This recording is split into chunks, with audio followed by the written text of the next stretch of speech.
Hi, and welcome back to lecture number 17. This is the second lecture in period 3. It is on the 7 Years' War, also called the French and Indian War. The historical theme that we're focusing on today is America in the world. The learning objective for today is explain the causes and effects of the 7 Years' War. And we have three key concepts that we're going to get to. The first one is colonial rivalry intensified between Britain and France in the mid-18th century as the growing population of the British colonies expanded into the interior of North America, threatening French-Indian trade networks and American Indian autonomy. Prior to the French and Indian War, the British colonies contained 1.2 million colonists compared to the 60,000 French settlers of French fur traders.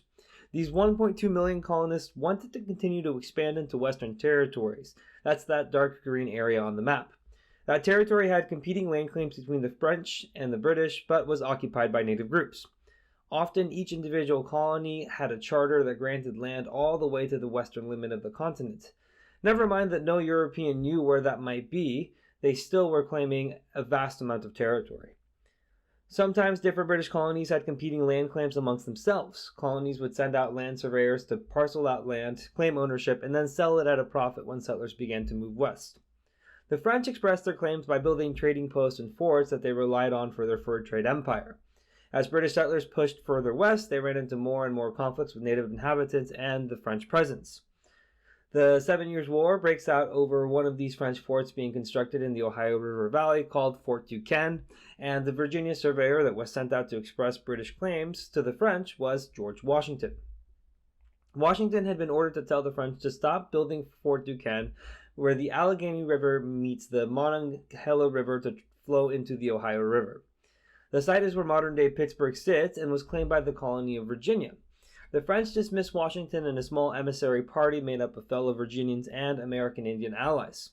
When the French diplomatic response comes back to Washington to tell him that it is actually French land that the Virginians were claiming, and that it was actually Washington and his party that should leave, one of Washington's Indian allies tomahawks the French emissary, possibly knowing it would escalate tensions between the British and the French. A small battle ensues. Washington and his men build a small fort anticipating retaliation from the French and call it Fort Necessity. When the fighting begins, the colonists are overwhelmed and surrender. Washington is forced to sign an official surrender that cedes all of the Ohio River Valley territory to the French. Washington claimed that he didn't know what he was signing because he could not understand the French language. Word of the defeat and surrender gets back to Britain and officially starts the 7 Years' War. England sends more troops led by General Edward Braddock. When the British troops get to the colonies, they start to employ military techniques that are commonly used in Europe. But because of the different geography and the thick forests that are found in North America, they end up losing a lot of the early battles and being victims to ambush while moving through the wooded areas. General Braddock dies in his first expedition. George Washington was on that expedition, but had been suffering with dysentery. He had been traveling laying down in a covered wagon because riding with hemorrhoids had grown too painful. After Braddock's death, he miraculously leads the remaining troops back out in a retreat and helps them survive. By his own account, he had 2 different horses shot from under him and had 4 bullet holes pierce his riding coat, missing their mark. During this time, the colonies are being encouraged to band together to provide more troops to provide more tax revenue to help with the cost of the war. In the Albany Plan of Union developed by Ben Franklin and the political cartoon that he created, saying "Join or Die," was trying to get the point across that the colonies needed to come together, otherwise they were going to be overrun by the French. Eventually, the British are victorious, mostly due to the strategy employed by Prime Minister William Pitt the Elder. Pitt takes over in the midst of the war. He shifts the strategy to conquer the settlements along the St. Lawrence River in French Canada. They conquer Fort Louisbourg in Quebec, later on moving to Montreal, that finally leads to a British victory. The French and British signed the Peace Treaty of Paris in 1763. It settles the terms of peace and gives Great Britain large amounts of territory in North America. All of French Canada becomes British territory, the British gain the territory between the Appalachians and the Mississippi River, and the British give their Spanish allies the Louisiana Territory to add to their existing southwestern landholdings. The Indian allies of the French continued to fight and lead campaigns against the British after the signing of the peace, though. Indian leaders were not invited to the Paris Conference and did not feel as if the British had defeated them, nor had paid a tribute to guarantee a peace.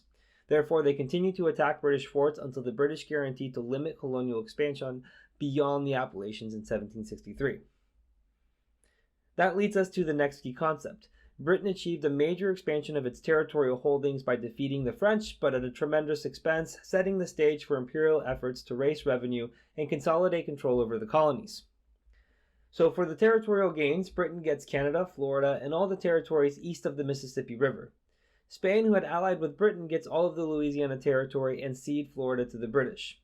The Spanish expand their New World holdings from Central America and what is now Latin America all the way up to North America into Alaska. But the war came at a great cost for the British, in mobilizing all those troops to North America. It was more expensive than the previous 3 wars that the British had fought against the French. Those were Queen Anne's War, King George's War, and King William's War, not in any particular order. But because it was so much more expensive, the British had to find a way to pay for it, and the taxes for British landowners in England was already really high. So the king could not raise their taxes anymore, and he looks to the colonists to help pay for the war that they so greatly benefited from. The first attempt at raising revenue were the Sugar Act and Stamp Act. The Stamp Act was to require colonists to include a royal stamp for any type of legal paper, newspaper, or any type of printed product.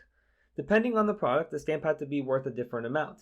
This meant that the most affected by the tax were publishers and lawyers in the colonies, often the most influential people in colonial life. They became angry and rallied others to boycott, demonstrations, and even acts of violence. Eventually, the Crown and the Parliament capitulated to the demands of the colonists and repealed the Stamp Act. The colonists are so happy that they build a statue in the name of King George in Bowling Green Park in New York City. Ironically, during the Revolution, the statue is melted down by patriots to be used as bullets by the Continental Army. So Britain starts to consolidate control. They start stationing troops in North America to protect the new territory from Native American attacks. As mentioned earlier, a separate peace with them had been settled through the Treaty of Paris. Native Americans who had allied with the French were still hostile towards the British. Parliament wanted to keep the colonists out of that new territory until the situation was more calm so that there would not be another costly war. To accommodate the rising number of troops in North America, Britain passes the Quartering Act, which allows for British troops to be housed and fed by the colonists in their private homes. From 1763 to 1776, the relationship between colonists and Parliament will ebb and flow as revenue acts are passed and the colonists resist imperial control. Finally, the last key concept says, after the British victory, imperial officials attempted to prevent colonists from moving westward, generated colonial opposition, while native groups sought to both continue trading with Europeans and resist the encroachment of colonists on tribal lands. The reason why the British passed the Proclamation of 1763 to keep colonists from moving west was because of a coordinated set of attacks by various Native American groups led by one chief named Pontiac. This is referred to as Pontiac's Rebellion. The attack started as far north as New York to as far south as Virginia. The reason why the Native Americans were attacking British forts is because 1, they might have been allies of the French and were still hostile to the British occupation, and 2, there were colonists and groups of colonists that were speculating or squatting in the area that Native Americans had previously occupied west of the Appalachians. One of these groups was the Paxton Boys. They were Scots-Irish who were some of the first frontier people to start expanding into that western territory, and oftentimes when they ran into conflicts with Native Americans, they would carry out massacres of those tribes. British troops eventually put down the uprising of Pontiac's Rebellion, but it was enough to get the British to say to the colonists that they were not allowed to move past the Appalachians. The document that made this official was the Proclamation of 1763. It prevented colonists from further westward movement and kept western portions of the land as Indian Reserve. If the colonists wanted to move into that land, they had to do that with special permission from the British, and they had to purchase that land directly from Parliament.